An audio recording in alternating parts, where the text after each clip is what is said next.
ओम नमः शिवाय। दोस्तों कैसे हैं आप सभी। दोस्तों आज हम आपको जानकारी देंगे काल सर्प योग के विषय में, यानी कि काल सर्प योग क्या होता है और इसका क्या प्रभाव होता है। क्या यह व्यक्ति के जीवन को बर्बाद कर देता है, क्या व्यक्ति के जीवन के तरक्की को रोक देता है, या व्यक्ति का जीवन में अकाल मृत्यु आ जाती है। इन सारे रहस्यों से हम पर्दा उठाएंगे। उससे पहले आपसे अनुरोध है कि यदि आपने हमारे चैनल को सब्सक्राइब ना किया हो तो लाल कलर का सब्सक्राइब बटन दबाएं, बगल में लगी घंटी को भी दबाएं, ताकि आने वाली ऐसी वीडियोज़ की जानकारी आपको सबसे पहले प्राप्त हो सके। क्योंकि दोस्तों इस चैनल पर हम आपको एकदम सटीक जानकारी देते हैं, बहुत अच्छी जानकारियाँ देते हैं कम समय में। तो आइए हम बात करते हैं काल सर्प योग के विषय में।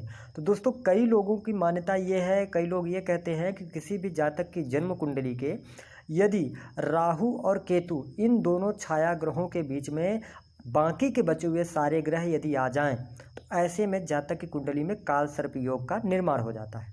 दूसरी स्थिति क्या होती है कि कुछ लोग कहते हैं कि भाई काल सर्प योग तो ये तो पहला कारण हुआ। दूसरा ये हो जाता है कि राहु और केतु के बीच में किसी भी तरह यदि सारे ग्रह आ जाएं और चंद्रमा इन ग्रहों से मुक्त हों, यानी किसी दूसरे भाव में बैठे हों, अलग जाके इनसे बैठे हों, इनसे बाहर बैठे हों, तो वहाँ पर आंशिक रूप से काल सर्प योग बनता है। ये लोगों का कहना है।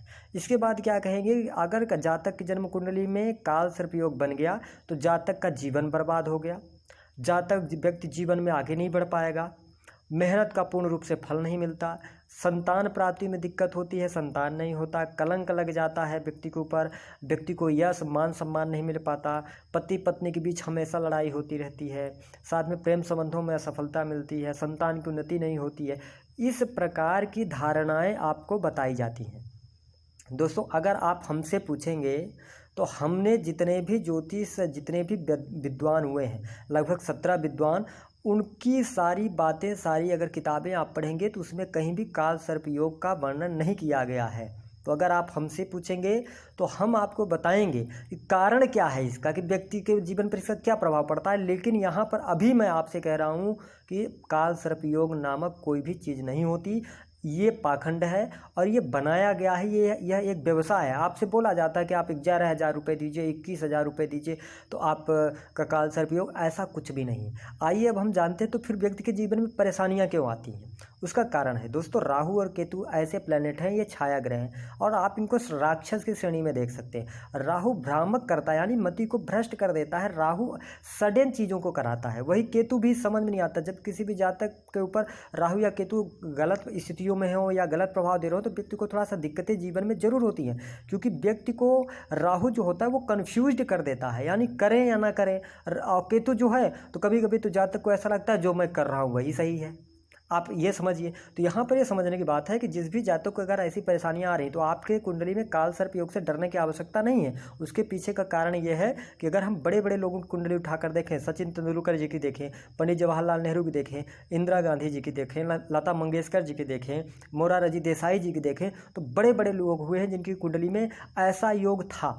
मैं इसको काल सर्प नहीं बोलूँगा, ऐसा योग था। लेकिन दोस्तों सबसे बड़ी बात यह है कि आपको राहु और केतु का प्रभाव आपके जीवन में बुरा मिल रहा है, यानी ये ज़्यादा प्रभावी रूप से आपके जीवन में प्रभाव डाल रहे हैं, इसलिए ये परिस्थितियाँ बनी हैं और आपको दिक्कतों का सामना करना पड़ रहा है। इसके लिए हम उपाय भी बताएंगे। पहला कारण ये हो गया। दूसरा, कुछ हस्तरेखा के लोग भी कहेंगे कि आपकी जो यहाँ पर भाग्य रेखा है वो काफ़ी मुड़ी चूड़ी निकल रही है, सांप जैसी दिख रही है, तो आपके जीवन में काल सर्प योग है। अरे भाई, राहु एक ऐसे प्लैनेट हैं जो कि मति को भ्रष्ट करते हैं। जब इनका प्रभाव बढ़ जाता है तो व्यक्ति को ये नहीं समझ आता कि जीवन में उसको करना क्या चाहिए। कभी ये इस प्रोफेशन की तरफ भागेगा, कभी इस प्रोफेशन की तरफ जाएगा, कभी ये कैरियर चुनेगा, कभी वो कैरियर चुनेगा। और हमारी हाथ की रेखाएं कर्म के अनुसार बनती है, तो हमें ये ध्यान देना है कि जिधर हम कर्म करेंगे हाथ की रेखाएं, क्योंकि हर एक एंगल वो लेके चलती हैं, इसलिए ऐसा होता है। तो दोस्तों कोई भी काल सर्प योग नहीं होता। रही बात उपाय की, तो आप महामृत्युंजय मंत्र का पाठ करें। आप 5 मिनट ही करें, जरूर करें। पहला उपाय ये है, इससे बड़ी कोई काट नहीं है। दूसरा, भगवान शिव की उपासना करें, भगवान शिव पर जल चढ़ाएं। तीसरा, मेडिटेशन